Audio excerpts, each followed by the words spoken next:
Third So the series next on the document requirements you for need UK. is your personal, Student's your statement visa. of purpose. What is statement of purpose?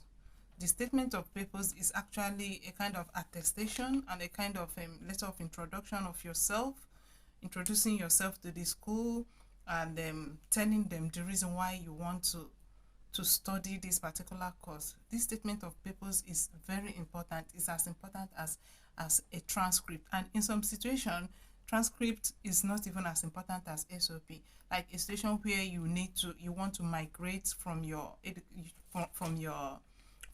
initial background to another field.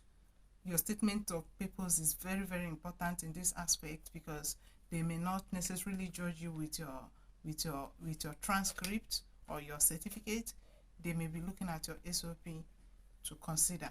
So this SOP should have your story, what you have experienced in life, your work experience, and your passion. What is actually your driving force for choosing this particular course? Why do you want to study in the UK? Are you planning to go back to your country after this study? All these things are things that is needed to be in your statement of purpose.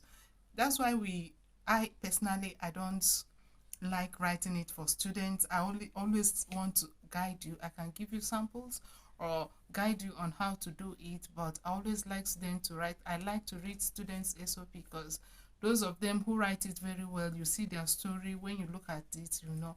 But even if you don't know how to go about it, that is why we are here to guide you. We can guide you through that, but you need to tell your story. You need to tell, this is my experience, this is actually what happened when I was growing up. I was doing this, I was doing that, and at the end of the day, it came up to this passion that I want to go into this field that is outside my field. Or if you want a career progression from your first degree, you can equally, state it there. This is why I had this course as my first degree, and I'm willing to proceed on that. So that is basically what you need. There are other documents that may be required depending on your course of study. Something like your IELTS English test is required in some courses, not all the courses anyway. Most UK schools are now trying to accept WAEC. If you're able to have credit in your English in your school set, most schools are willing to accept it in place of IELTS, but it still depends on the course. There are some courses that really, really need this IELTS, something like nursing, something like social work, and some other courses. But anyway, but general courses